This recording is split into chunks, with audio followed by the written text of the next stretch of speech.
Yeah, also brings up, it's, with being the close-up of the elephants, that did kind of change my perspective as well, because my first time being in Africa, I was in Kenya with a group from my college, and one of our cooks, who was actually became a good friend of mine, that at some point I'll try and go up and visit.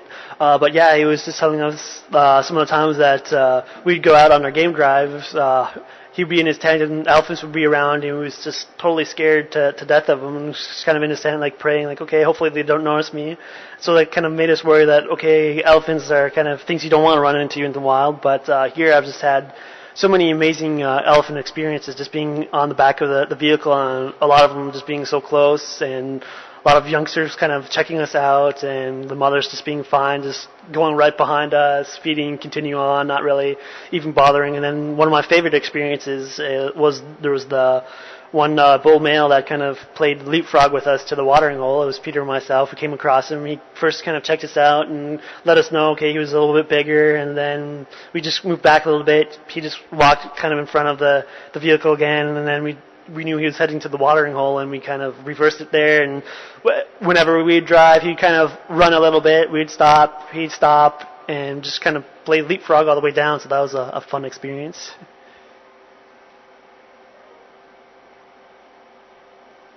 All right. Looks like we have a question coming in from the email. All right. Do the lions or any kind of the big cats interbreed? If so, would their cubs be sterile? Typically, they don't like to interbreed. That's why they kind of travel around a lot. And some of the males do kind of go in and out of various territories to meet with different gene pools, so that there is kind of a mix out there, so that there isn't any interbreeding. But I'm sure if populations are low, then there could be some interbreeding. And then, just all depends. Interbreeding does tend to cause so many problems later on throughout the lives, and does in some animals cause the offspring to be sterile, so that they can't really reproduce. As to here in the Juma area, I don't know if there's been any interbreeding action here, so I'm not too sure. Do you know? No, I don't think so. Okay. Yeah, so once again, anybody new tuning in, any new viewers, if you have any questions, feel free to log on to the chat room, which is under the We Social Network, We Shows, We Chat, and ask us any questions, or you can send them to finalcontrol@wildearth.tv. That's where that question came in. So thank you for your questions. And just to kind of once again show you that it's quiet at the watering hole right now.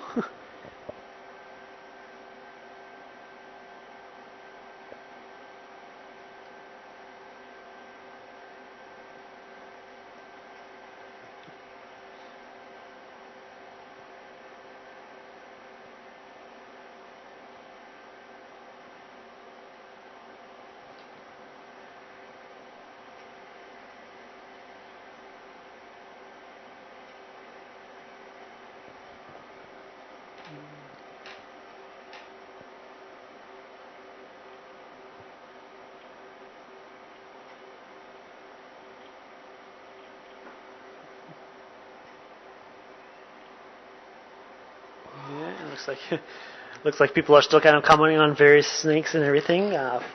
From talking about that earlier with the door, if it's ever going to be fixed, with the snakes probably coming in. It'll be interesting here. My room is just directly off the FCC, and I guess I've heard that before in the past. There's been some snakes in it that have come into the final control.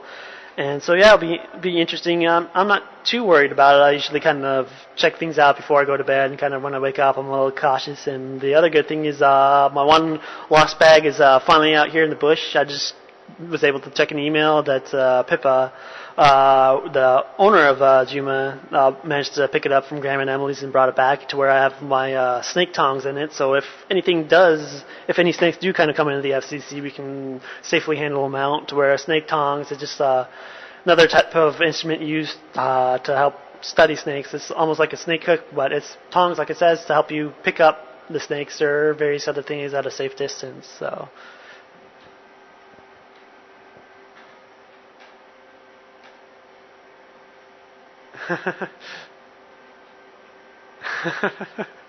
Lots of comments about my lost bag. So where it's had some of my toiletries in it, so including some of my shaving stuff. So yeah, so I can shave and kind of cut my hair as well.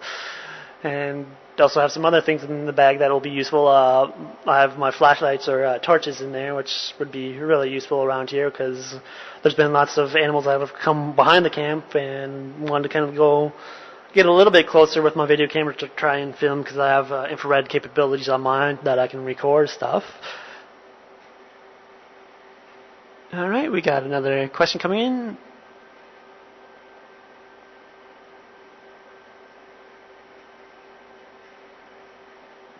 All right. Karen's mentioned that one of us was on the Jiga when the Nyala baby was killed by the lion on its way to the watering hole. Do we know how close to the watering hole did that happen? Yes, I was on the back of the vehicle. I was on camera with Rexon presenting, and we were at the male lions at the start of the morning game drive on the buffalo kill that they had. So where we stayed a while till one of them walked off and the other just sat there, and it wasn't too long when we were leaving the lion sighting that over the radio some of the other rangers radioed us and let us know that one of the lions took down a baby nyala closer to the watering hole, and I do believe it was pretty close. I don't know if anybody could see it on the watering hole cams. I think whoever was directing was trying, but I think we were also having a little bit of problems at that time. But yeah, I do believe it was close to the watering hole because the kill itself wasn't that far from it through the bush. So yeah, it was hard to say if it would have been able to be picked up on the watering hole cameras or not.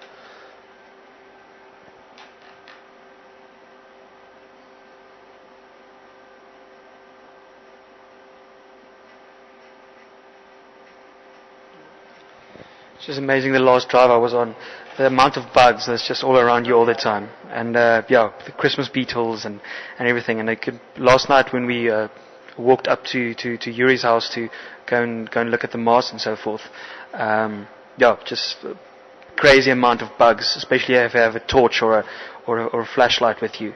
Then they just come for the light all the time. So that's yeah, things are going to start changing a bit around here.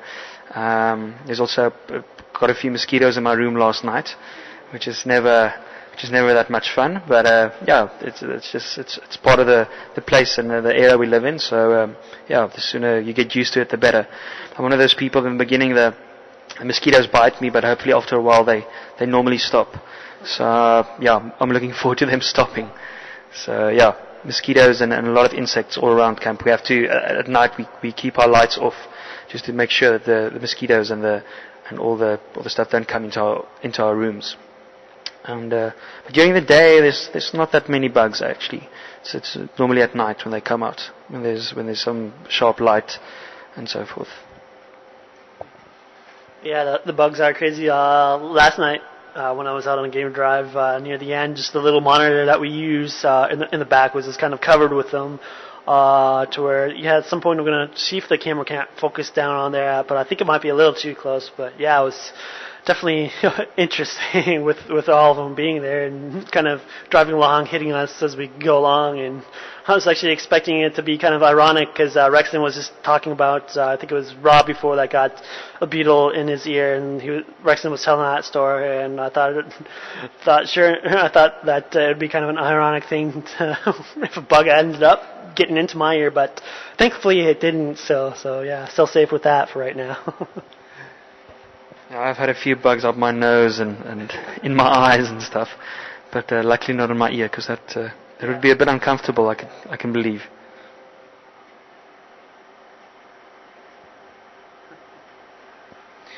Well, every now and then there's a question, or actually more a statement, of Afrimu.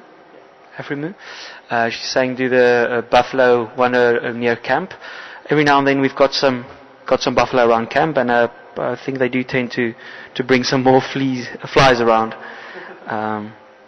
Yeah, so they're actually, I think it was the night before that we had elephant very close to camp as well.